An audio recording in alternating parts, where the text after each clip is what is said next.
ఎందుకు ఫ్యాన్లు కూడా తీయాలా? ఎవరు చెప్పారు?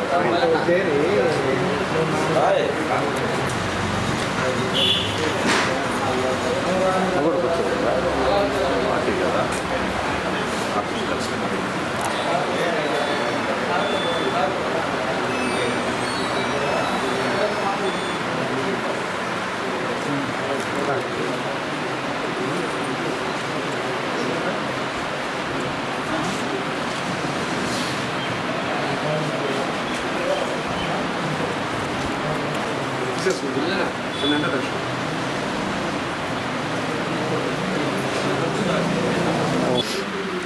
గూడూరు నియోజకవర్గ తెలుగుదేశం పార్టీ రథసారథి కాబోయే గూడూరు శాసనసభ్యులు మన ప్రియతమ నాయకులు డాక్టర్ పాసం సునీల్ కుమార్ గారి ఆదేశాల మేరకు తెలుగుదేశం పార్టీకి మద్దతుగా ముస్లిం మైనార్టీలందరూ ఈరోజు మన తెలుగుదేశం పార్టీ కార్యాలయంలో ప్రెస్ మీట్ను నిర్వహించడం జరిగింది.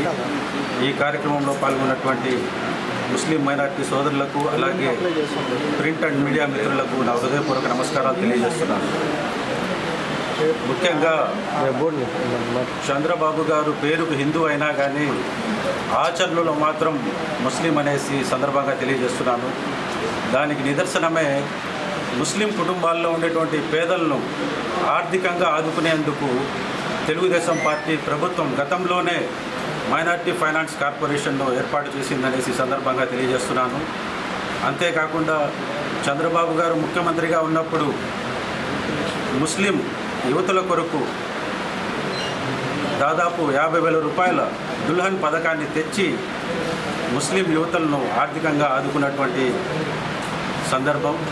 అలాగే ప్రతి సంవత్సరం రంజాన్ తోఫా పేరుతో చంద్రబాబు నాయుడు గారు ముఖ్యమంత్రిగా ఉన్నప్పుడు పేద మధ్యతరగతి ముస్లిం కుటుంబాలకు రంజాన్ తోఫాను అందించడం జరిగింది.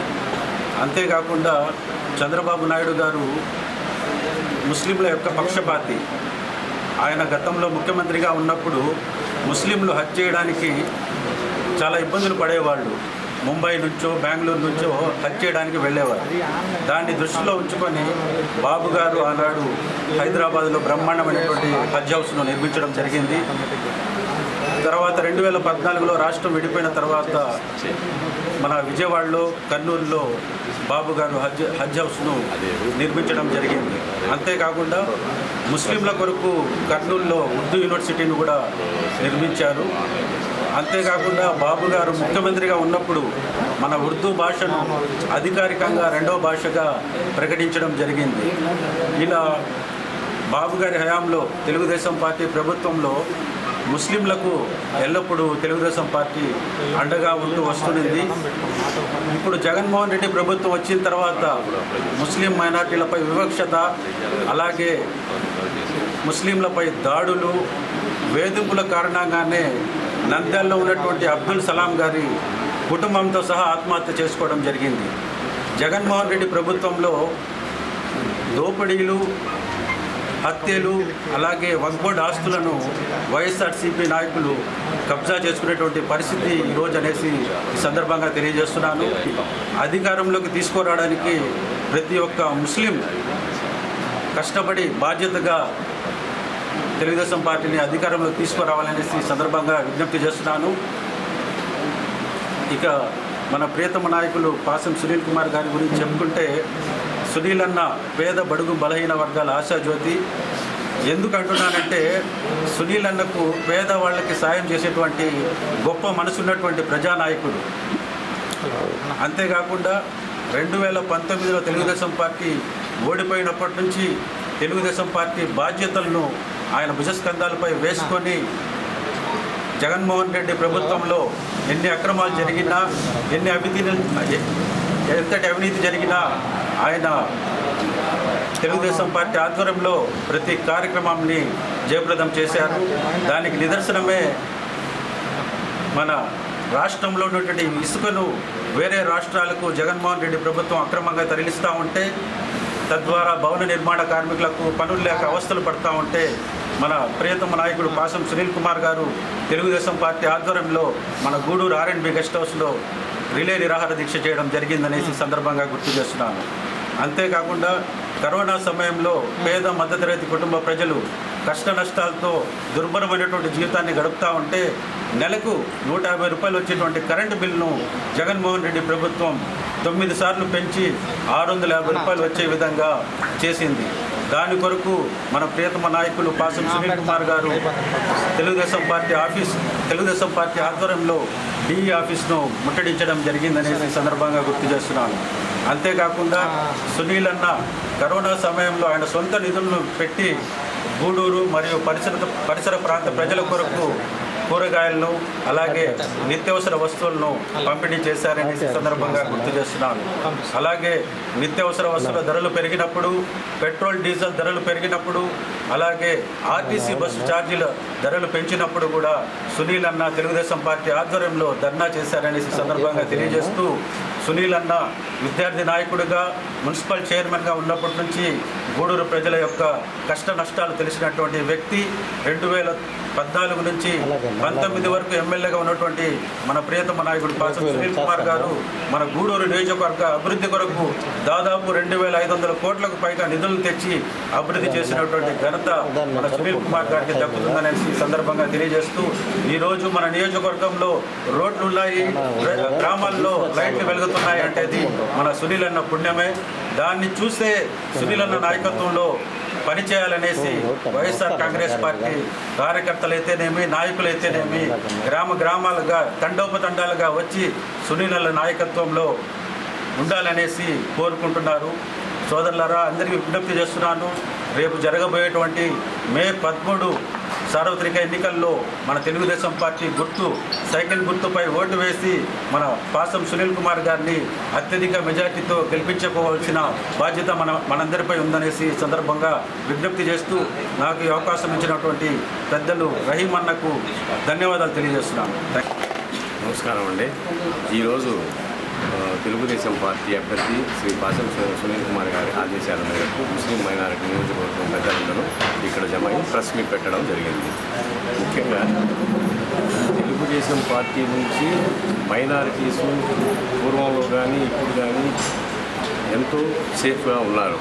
కానీ ఈ వైఎస్ఆర్సీపీ జగన్ పరిపాలన వచ్చిన తర్వాత ఎవ్వరికీ సేఫ్ లేకుండా పోయింది. మరి మైనారిటీ వాళ్ళకైతే కనీసం తోఫా కూడా, రంజాన్ తోఫా కూడా ఇవ్వలేని పరిస్థితుల్లో తీసుకొచ్చారు. మన వస్తువులు మన జాగా మనం తీసుకోవాలనుకుంటే కూడా ఈరోజు వైఎస్ఆర్సీపీ వాళ్ళు అడ్డుపడుతున్నారు. రౌడీజం ఎక్కువైపోయింది. కాకపోతే మా మైనారిటీలందరూ ఈరోజు డిసైడ్ చేసుకుంది ఏంటంటే పాసం సునీల్ కుమార్ గారికి మైనారిటీస్ తరఫున గట్టిగా మద్దతు ఇస్తూ మేమందరం కృషి చేసి ఆయన గెలుపు కోసం కృషి చేస్తామని మనం చేసుకుంటూ ఈ అవకాశం ఇచ్చిన రహీం గారికి ధన్యవాదాలు తెలుపుకుంటూ సెలవు. ఈరోజు గూడూరు నియోజకవర్గ తెలుగుదేశం పార్టీ ఆఫీసులో మా ఎమ్మెల్యే అభ్యర్థి అయినటువంటి డాక్టర్ పాసం సునీల్ కుమార్ గారి సూచన మేరకు గూడూరు తెలుగుదేశం నియోజకవర్గ నాయకులు, మైనార్టీస్ నాయకులు రహీం గారి అధ్యక్షతన ఈరోజు ఇక్కడ అందరూ ముస్లిం మైనార్టీ సోదరులందరూ తెలుగుదేశం పార్టీకి మద్దతుగా సమావేశం ఏర్పాటు చేయడం జరిగింది. దీనికి ఇచ్చేసిన ప్రతి ఒక్కరికి, నాయకులు, కార్యకర్తలు, మీడియా, ఎలక్ట్రికల్ మీడియా అందరూ సోదరులు తెలియజేసుకుంటున్నారు. ప్రజెంట్ రాజకీయ విశ్లేషణ పరిస్థితులు ఆంధ్ర రాష్ట్రంలో, భారతదేశంలో బాగాలేవు కాబట్టి పరిస్థితులు బట్టి చంద్రబాబు నాయుడు గారు నిర్ణయం తీసుకున్నారు. దీన్ని విమర్శించే స్థాయి, దాని గురించి మాట్లాడే ఇది ప్రతి ఒక్కరికి అలవాటు అయిపోయింది. ఇప్పుడు పరిస్థితులు ఏంటంటే కేంద్రంలో, రాష్ట్రంలో పరిస్థితులు రాష్ట్రం మొత్తం అధోగతి పాలైంది. ఎక్కడ చూసినా రోడ్డు ధ్వంసం, ప్రజలు వాళ్ళ ప్రాణాలకి ఆయుధాలు అరెస్టులు, ఎలాంటి ఆరోగ్యం కానీ రోడ్లు కానీ ఎలాంటి సంబంధాలు లేవు. దిక్కుముక్కులే రాష్ట్రం అయిపోయింది. ఈ రాష్ట్రాన్ని కాపాడుకోవాలంటే ఒక సీనియర్ నాయకులు నారా చంద్రబాబు గారి అధ్యక్షతన ఈ రాష్ట్రాన్ని అభివృద్ధి చేసుకునే ఒక సంకల్పంతో రాబోయే తరాలకి ఈ రాష్ట్రం నుంచి మనం ఎంత అభివృద్ధి చేయాలో తెలిసిన ఏకైక నాయకుడు నారా చంద్రబాబు నాయుడు గారు. కాబట్టి ఈ రాజకీయ పరిస్థితుల్లో బీజేపీ అలయన్స్లు, జనసేన అలయన్స్ దీని గురించి రకరకాలుగా అవాకులు చవాకులు చేస్తూ తెలుగుదేశం పార్టీకి అప్రతిష్ట పనులు చేస్తున్నారు. దయచేసి ముస్లిం సోదరి బండారా, గతంలో ఎన్నోసార్లు తెలుగుదేశం పార్టీ ఒక భారతదేశ స్థాయిలో నందమూరి తారక రామారావు గారు అందరూ ఆ రోజు నేషనల్ ఫ్రంట్ స్థాపించడం జరిగింది. పీపీ సింగ్ని, చంద్రశేఖర్ రావుని అందరినీ ప్రధానమంత్రి చేసి భారతదేశంలో ఒక స్థాయికి తీసుకొచ్చిన ఘనత తెలుగుదేశం పార్టీది. 1985లో భారతదేశంలో కాంగ్రెస్ 400 సీట్లపై గెలిచినప్పుడు ఏకైక ప్రతిపక్ష పార్టీ తెలుగుదేశం 30 సీట్లతో భారతదేశాన్ని ఏలిన రాజకీయ చరిత్ర గల తెలుగుదేశం పార్టీ. కాబట్టి దయచేసి ఎవరెవరు ఏదో అనుకొని ఈ రాష్ట్రాన్ని రాబోయే రోజుల్లో ముస్లింస్ని అధోగతి పాలు చేస్తారు, ఏదేదో చట్టాలు కొత్త బీజేపీ చేసి ఇబ్బంది పెడతారు. దయచేసి ఎవరు అనుకోవద్దు. చంద్రబాబు నాయుడు గారి అధ్యక్షతన ఈ రాష్ట్రంలో బడుగు బలహీన మైనార్టీ బీసీ వారి సోదరులకు మైనార్టీ సోదరులు ప్రతి ఒక్కరికి న్యాయం జరుగుతుంది. ప్రతి ఒక్కరు ధైర్యంగా ముందుకు వచ్చి తెలుగుదేశాన్ని గెలిపించుకొని మన నాయకుడు 5 సంవత్సరాల నుంచి తెలుగుదేశం పార్టీ కోసం ఈ రాష్ట్రంలోని చంద్రబాబు నాయుడు గారి అధ్యక్షతన గూడూరులో మన పాసం సునీల్ కుమార్ గారు రాత్రి బోర్డు కష్టపడుతూ పేద ప్రజలకి కార్యకర్తలకి అందుబాటులో ఉంటూ ఎలాంటి సమస్య వచ్చినా ఎలాంటి ప్రోగ్రామ్స్ అయినా ముందుండి నడిపిస్తూ ఎల్లవేళలా మనం అందరికీ అందుబాటులో ఉన్న ఏకైక ప్రజానాయకుడు మన పాసం సునీల్ కుమార్ గారు.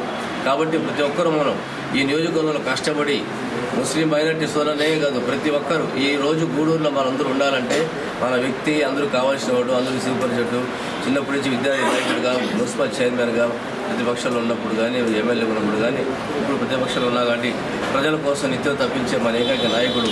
గూడూరు ప్రజలు తెలుగుదేశం పార్టీలో ఉన్న ఏకైక నాయకుల్లో మంచి గుర్తింపు, మంచి ధైర్యం, ప్రజల కోసం ఏమైనా చేయగల ఏకైక మంచి సమర్థతగా నాయకుడు సునీల్ కుమార్ గారు. కాబట్టి సునీల్ కుమార్ గారిని మనం అత్యధిక మేయర్ని గెలుచుకొని తెలుగుదేశం పార్టీని సపోర్ట్ చేసి లేనిపోని అపోహలు సృష్టి భారతదేశంలో ఏదో జరిగిపోద్ది, ముస్లింల దరివాసం ఎవరి వల్ల కాదు, 18% ముస్లిమ్స్ ఉండాలి భారతదేశంలో. ఏ రాజకీయ పార్టీ అధికారం వచ్చినా కూడా చంద్రబాబు నాయుడు ఆయన అనుభవాన్ని ఉపయోగించుకొని ఈ దేశాల్లో ఎలాంటి పరిస్థితులు ఉన్నాయో ముస్లిం పాత్ర ఏందనేది చంద్రబాబు లాంటి పెద్ద మేధావులంతా కూర్చొని అన్ని సెట్ చేస్తారు. అందరూ అపోహలు పోయి తెలుగుదేశం పార్టీని ద్రోహం చేయాల్సిన అవసరం లేదు. ముస్లింలు కొంతమంది భయపడుతున్నట్టు రకరకాలుగా అనుకుంటున్నారు. ఎలాంటి ధైర్యంగా ఎలాంటి సంకోచం లేకుండా ధైర్యంగా తెలుగుదేశం పార్టీ కార్యకర్తలుగా అందరూ కలిసి పార్టీ ప్రచారం చేద్దాం. వాళ్ళందరూ దగ్గర ఉండి పార్టీని గూడూరులో లోకల్ ఎమ్మెల్యే సునీల్ కుమార్ గారిని ఈ రాష్ట్రంలో అభివృద్ధి కావాలంటే మన భవిష్యత్తు మన బిడ్డలు బాగుండాలంటే, మన రాష్ట్రం బాగుండాలంటే, మనకు మంచి రాజధాని కావాలంటే, మనం బాగా నడవాలంటే, మనందరూ కలిసి కట్టుగా ఒక అభివృద్ధిలో రావాలంటే శ్రీ నారా చంద్రబాబు నాయుడు గారిని గెలిపించుకోవాల్సిన అవసరం మనందరి మీద ఉంది. కాబట్టి ఈరోజు ఇక్కడ ఇచ్చేసిన నాయకులు అందరికీ నా ధన్యవాదాలు, అందరికీ నా నమస్కారం. ఇక్కడ వచ్చిన మైనార్టీ సోదరులందరికీ ఇస్లాం అలైకుం. ఈరోజు మా తెలుగుదేశం పార్టీ ఆఫీస్లో మీడియా సమావేశం మా మాజీ శాసనసభ్యుడు ప్రస్తుతం ఇన్ఛార్జు కాబోయే ఎమ్మెల్యే పాసం సునీల్ కుమార్ సూచన మేరకు గూడూరు నియోజకవర్గం అధ్యక్షుడు మా రహీం భాయ్ అధ్యక్షతన ఈరోజు మైనార్టీ మీటింగ్ చేపట్టడం జరిగింది. ఈరోజు నారా చంద్రబాబు నాయుడు ముఖ్యమంత్రి అయిన తర్వాత మైనార్టీలకి దుకాన్ మకాన్, రెండోది దుల్హన్ పథకం, ఆ తర్వాత మౌజన్లకి ఇమాన్లకి డబ్బులు, రంజాన్ తోఫా, అలాంటి ఎన్నెన్నో సంక్షేమ పథకాలు పెట్టిన నారా చంద్రబాబు నాయుడు గారిని మిగతా వాళ్ళు ఇప్పుడు వచ్చిన జగన్మోహన్ రెడ్డి ఏ పథకాలు ఇవ్వలేదు, మైనార్టీలకు దూరం పెట్టాడు కానీ తప్ప మైనార్టీ దగ్గర తీసుకుని దాఖలాలేదు ఈ సైకో జగన్. అలాంటిది నారా చంద్రబాబు నాయుడు ఈరోజు ఈ జగన్మోహన్ రెడ్డి మన రాష్ట్రానికి దాదాపు 20 సంవత్సరాలు వెనక్కి నెట్టేశాడు. రాష్ట్రంలో రాజధాని లేదు, పోలవరం లేదు, స్టీల్ ప్లాంట్ లేదు, అనేక సంక్షేమ పథకాలని ఇండస్ట్రీని అంతా పక్కన తోసేసి ఈరోజు జగన్మోహన్ రెడ్డి మైనార్టీకి ఏదో చేశారని చెప్తుంది. ఎప్పటికైనా సరే చంద్రబాబు నాయుడే మైనార్టీకి ఆదుకుంది, సంక్షేమ పథకం ఇవ్వాలన్నా కూడా ఏదైనా చంద్రబాబు నాయుడు. మేము మైనార్టీ సోదరులు నియోజకవర్గం మొత్తం తెలుగుదేశం పార్టీతోనే ఉంటాం, తెలుగుదేశం పార్టీ నడుస్తాం. రేపు రాబోయే రోజు సునీల్ కుమార్ని గెలిపించుకుంటాం, అత్యధిక మెజార్టీని గెలిపిస్తాం. ఆ మైనార్టీ సోదరులను అందరూ ఆలోచించండి. పనిచేసే మనిషి మన గూడూరు నియోజకవర్గంలో సునీల్ అన్న, మన సునీల్ అన్నకి రాబోయే రోజుల్లో మైనార్టీ సోదరులందరూ, ఒక మైనార్టీ కాదు, ఎస్సీ ఎస్టీ బీసీ మైనార్టీ సోదరులందరూ కలిసి తెలుగుదేశం పార్టీ తరఫున అందరూ బాబు అంతే నడుస్తున్నారు. రాబోయే రోజుల్లో పాసం సునీల్ కుమార్కి భారీ మెజార్టీతో మైనార్టీ సోదరులందరూ వేసి గెలిపిస్తారని ప్రార్థిస్తున్నాం.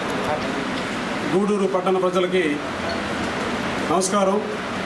నా పేరు అబ్దుల్ రహీం, గూడూరు నియోజకవర్గ మైనార్టీ అధ్యక్షుడిని. ఈరోజు ఇక్కడికి ఇచ్చేసిన మా మైనార్టీ సోదరులందరితో కలుపుకొని మీతో ఒక ప్రెస్ కాన్ఫరెన్స్ నిర్వహించడానికి ముఖ్య ఉద్దేశం ఏంటంటే, ఈరోజు తెలుగుదేశం పార్టీ కొన్ని అనివార్య కారణాల వల్ల పొత్తులో భాగంగా పొత్తును ఏర్పాటు చేసుకొని ముందుకెళ్తున్న సందర్భంలో ఎటు ఆడలేక మధ్య మీద పడి ఏడ్చినట్టు ఈ వైకాపా ప్రభుత్వం ఉన్నటువంటి నాయకులు ముస్లింలందరూ తెలుగుదేశానికి ఓటు వేయరు, తెలుగుదేశాన్ని అసహించుకుంటున్నారు, వాళ్ళు పొత్తు పెట్టుకున్నారు కాబట్టి ఎన్డీఏలో కలిశారు కాబట్టి వాళ్ళందరూ మాకే ఓటేస్తారని చెప్పి ఒక అపోహలో భ్రమలో ఉన్నారు. ఇది కేవలం అపోహ. సరే, పొత్తు ఇప్పుడు పెట్టుకున్నాం. గత 5 ఏళ్ల కాలంలో మీరు ఇంటర్నల్గా అంటగాగింది ఏమంటారు? ఈ 5 సంవత్సరాల కాలంలో మీరు పెట్టుకున్నటువంటి ఈ అసాంఘిక పొత్తును ఏమంటారు? మేము ఈరోజు మా నాయకుడు అయినటువంటి నారా చంద్రబాబు నాయుడు గారు ఒక శాస్త్రీయంగా మనకు రాష్ట్ర భవిష్యత్తు కోసం, రాష్ట్రాన్ని ఉన్నతంగా తీర్చిదిద్దాల కోసం, ఎవరైతే చదువుకొని నిరుద్యోగ యువత కోసం, మన భావితరాల భవిత కోసం ఒక పొత్తులో భాగంగా ఈరోజు ఎన్డీఏలో చేరడం జరిగింది. దాన్ని మీరు ఒక అవకాశవాదంగా తీసుకొని మీకు ఎప్పుడైతే ఓడిపోతామనే మెసేజ్ వచ్చిన తర్వాత కులాలు మతాల మీద పడ్డారు. మీకు ఒకటే తెలియజేస్తున్నాను, గూడూరే కాదు రాష్ట్ర వ్యాప్తంగా ఉన్న ముస్లింలందరూ కూడా మీ ప్రభుత్వాన్ని అసహించుకున్నారు, మిమ్మల్ని ఏహించుకున్నారు. ఎందుకని చెప్పమంటారా? మీరు అంటున్నారు మేము లౌకికవాదం, లౌకిక శక్తులు కావాలని. 1983 తెలుగుదేశం పార్టీ ఆవిర్భావం నుంచి ఈ రోజు వరకు మన హైదరాబాదు పాత బస్తీలో ఒక్క మత కలహం జరిగిందా? ఏమైనా జరిగాయా? ఆ రోజుల్లో మీరు చెప్పారు కదా మేము లౌకిక శక్తులని. అప్పుడు వారానికి ఒక యుద్ధం, హిందూ ముస్లింల మీద అనైక్యత, వాళ్ళ మీద గొడవలు పెట్టి మీరు పబ్బం గడుపుకున్నారు. ఇప్పుడు చెప్తాను లౌకిక శక్తులు అనేటువంటి వాళ్ళు. ఏనాడైతే మన స్వర్గీయ నందమూరి తారక రామారావు గారు ముఖ్యమంత్రిగా ప్రమాణ స్వీకారం చేశారు, ఎందుకు ముస్లింలకు ఇలా జరుగుతుందని చెప్పని పాత బస్తీలో మొట్టమొదటిగా మత సామరస్యం కోసం పాటుపడినటువంటి పార్టీ ఏదైనా ఉందంటే అది తెలుగుదేశం పార్టీ.